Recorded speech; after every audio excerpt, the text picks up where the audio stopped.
Assalamualaikum warahmatullahi wabarakatuh. Kembali lagi di podcast Ruang Inspirasi.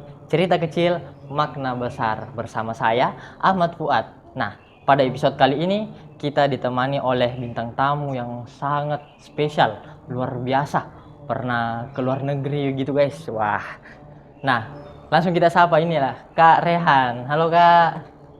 Nah, apa kabar Kak sekarang? Alhamdulillah, sekarang kan sudah semester 7. Jadi Sementara penyusunan Kak. ya, sementara penyusunan dan fokus penyelesaian sembari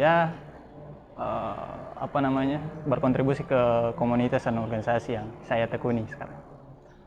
Untuk organisasi dan kegiatan-kegiatan apa yang kakak ikuti? Untuk sekarang kan tahun lalu saya ketua HMPS. Sekarang mengabdi di Dema Fuad, Dema Fakultas. Sembari juga saya juga kadang ke ini Porma, tapi yang lebih seringnya sekarang itu di Wande Wanjus, komunitas Wande Wanjus ya. Jadi yang mahasiswa baru wajib ya. Yang nonton wajib. Oke, Wande Wanjus. Harus berorganisasi. Termasuk. Sarannya kakak itu Wande Wanjus. Iya, salah satu opsi. Oke kak, saya dengar-dengar kemarin ini kakak mendapatkan beasiswa pertukaran pelajar ke luar negeri. Bagaimana ceritanya itu kak? Oke, jadi begini, awalnya itu Kementerian Agama Republik Indonesia kan, Kemenak Pusat itu merilis sebuah berita di websitenya, website resminya, officialnya yang itu dia mengusung tema pertukaran pelajar seperti IISMA. Tapi IISMA itu program pertukaran pelajar yang dikeluarkan oleh Kemendikbud. Nah, MOSMA dalam artian Kemenak itu mewadahi menyisihkan atau membedakan antara PTKIN dan PTKN untuk program pertukaran pelajarnya. Makanya MOSMA untuk PTKIN dan IISMA itu dalam notabene-nya Kemendikbud itu fokus ke PTKN saja begitu. Untuk strateginya kak biar bisa lolos mendapatkan beasiswa itu, nah apa saja tips-tipsnya kak, atau mungkin apa saja tantangan yang kakak alami selama mendaftar menjadi salah satu penerima beasiswa begitu kak? Oke, jadi begini ya, saya bahas dulu awalnya.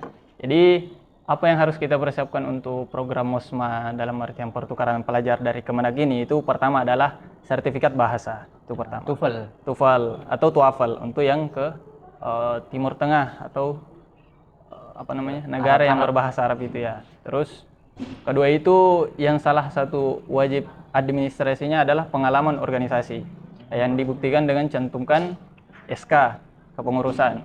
Yang kedua dan ketiga, kalau tidak salah di sana ada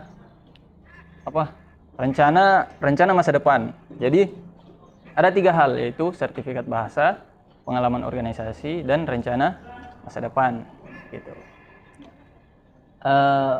Bagaimana pengalamannya kak? Kan kemarin ke Amerika ya? Kalau tidak salah. Bagaimana rasanya itu kak tinggal di Amerika selama berapa bulan itu kak? 4 bulan. 4 bulan. Nah, bagaimana caranya kakak berkomunikasi dengan warga lokal sana begitu? Apakah kakak menggunakan Google Translate atau apa gitu? Oke. Jadi sebenarnya kita itu dikirim ke sana itu 1 semester. Tapi kan ada yang namanya di sana penerimaan mahasiswa juga, dan juga tentunya libur semesternya di sana. Nah, penerimaan dan libur tersebut itu mengambil 2 bulan pertama. Makanya 2 bulan pertama itu kami belum berangkat karena masih persiapan berkas-berkas dan juga visa, paspor dan lain-lain. Ya, jadi kami itu totalnya cuma ada 4 bulan, yang artinya itu sudah sangat berdampak kepada kami para peserta ya.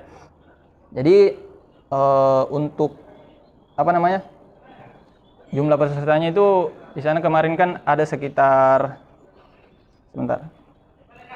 yang mendaftar MOSMA pada tahun 2023 kemarin itu kurang lebih ada 451 peserta dari Indonesia kak? Dari Indonesia, PTKIN kan? Se-Indonesia. Dan yang lolos untuk diwawancara itu ada sebanyak mahasiswa yang lolos seleksi ya.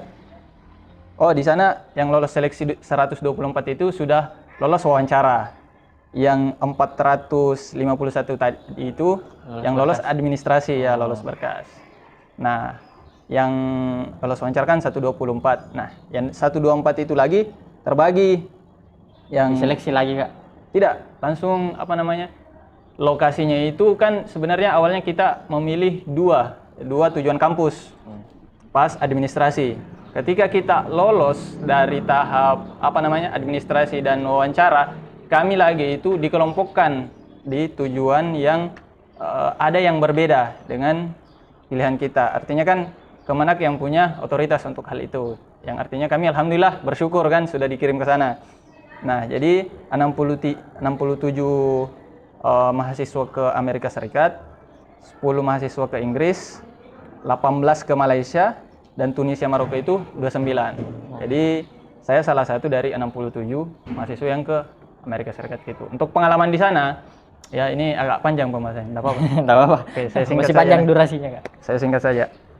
Sebenarnya awalnya ini saya belajar bahasa Inggris itu sedari kecil sebenarnya. Saya itu sedari kecil, maksudnya suka membaca hal-hal yang berbahasa Inggris. Contohnya apa? Contohnya saya itu gamers.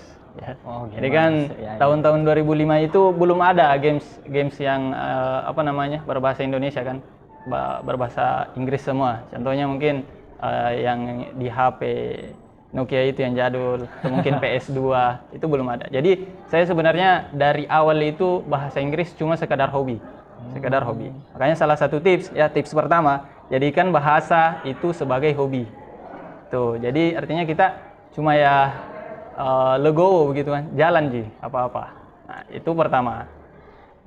Terus kedua, artinya saya itu jujur yang notabene-nya dapat TOEFL ya, alhamdulillah itu 517 pada saat saya semester 2 di tes TOEFL ITP kemarin itu jujur saya belum pernah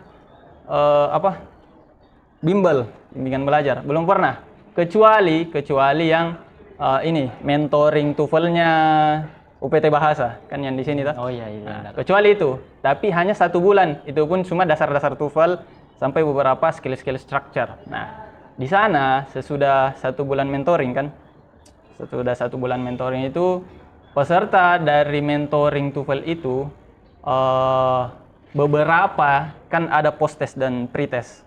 Nah, pretest saya itu agak rendah sekali. Tapi post testnya itu saya dapat 473 kalau tidak salah. Nah, itu kan terbilang agak tinggi untuk yang dianggap pemula pada saat itu. Karena pada mentoring itu saya satu-satunya peserta yang semester 2. Semester 2 kan? Nah, saya pada saat itu semester 2 mentoring. Ya, jadi akhirnya diapresiasi oleh Kepala UPT Bahasa, dalam hal ini Mem Hamdah. Ya, terima kasih kepada beliau. Itu diapresiasi dengan diberikan kelonggaran tes TOEFL ITP. ITP itu kan bukan yang TOEFL prediksi kan. Dia yang lebih ke untuk mendaftar kerja, beasiswa dan lain-lain. Lebih resmi TOEFL ITP yang harganya itu 600.000. Ditalangi, artinya dibayarkan setengah, dan pada saat itu kan disampaikan ke Kaprodi, suatu kebanggaan juga kepada beliau. Itu akhirnya ditalangi juga, dibayarkan setengah. Jadi saya pada saat itu TOEFL ITP gratis. Wah, tidak mengeluarkan uang begitu. Nah, ya Masya Allah. Dan akhirnya pada saat itu pula ketika saya dapat info kasih TOEFL tes gratis, itu saya berikrar. Saya artinya berterima kasih kepada orang-orang yang mendukung tersebut dan bilang bahwa saya tidak akan mengecewakan mereka. Nah, begitu. Akhirnya dalam dalam kurun waktu 1 bulan sesudah post tes itu kan ada tes TOEFL ITP itu 1 bulan sesudah post tes dari mentor yang saya sebut tadi. Nah, itu saya belajar otodidak. Jadi kesimpulannya, saya belajar dasar mentoring di sini di UPT Bahasa 1 bulan dan otodidak 1 bulan pada saat semester 2. Akhirnya saya dapat 517, itulah yang saya pakai. Begitu. Nah, pengalamannya Kakak sangat luar biasa ya. Jadi langsung saja Kak, mungkin kakak punya sepatah dua kata untuk para penonton di sana yang lagi menonton, apa ada tips and trick untuk mendapatkan beasiswa lah, atau lebih semangat untuk berorganisasi atau apa begitu kak? Oke, untuk organisasi dulu ya. Organisasi itu sekalipun saya masuk misalnya Porma, One Day One Juice, tidak ada hubungannya dengan bahasa Inggris, saya bisa bilang mereka itu berkontribusi untuk saya bisa mendaftar beasiswa itu dan lolos. Kenapa saya bilang? Karena organisasi itu dan komunitas itu menunjang kepercayaan diri saya, menunjang public speaking saya, menunjang intinya skill-skill saya dalam pengembangan diri. Yang kedua adalah teman-teman itu harus punya lingkungan yang bagus. Artinya berkonsultasilah kepada orang yang benar. Artinya saya berkonsultasi dengan mentor saya, Sir Ahmed Sardi, yang dosen PBI itu, dan juga Mem Hamdah. Beliau itu orang baru yang paling berjasa. Kemudian juga pastinya orang tua ya. Orang tua itu ya yang paling utama, yang kedua. Nah, kemudian yang terakhir saya tekankan kepada teman-teman bahwa dalam segala hal itu terutama kita yang penuntut ilmu itu harus menekankan yang namanya keberkahan. Kenapa saya bilang keberkahan? Karena di luar sana teman-teman itu banyak sekali orang yang berilmu, banyak sekali, tidak terhitung. Bahkan yang korupsi itu sebenarnya berilmu. Tapi yang berilmu belum tentu ilmunya itu berkah. Oh, berkah. Jadi saya tekankan, yang berkah sudah pastinya dapat ilmu, tapi yang dapat ilmu belum tentu dapat berkahnya. Seperti itu. Jadi itu yang saya tekankan kepada teman-teman. Oke, wah terima kasih banyak Kak atas waktunya. Di sini Mak saja. Irma. Iya, sini Mak. Terima kasih banyak Kak atas waktunya. Wah, sangat luar biasa ya. Nah, teman-teman tetap semangat untuk berkuliah. Nah, jangan lupa untuk ikuti organisasi atau komunitas agar itu dapat menunjang skill-skill kita. Nah, jangan lupa tonton Ruang Inspirasi setiap minggunya. Nah, di channel E-Project. Terima kasih yang sudah menonton. Wassalamualaikum warahmatullahi wabarakatuh. Assalamualaikum. Oke. Oke.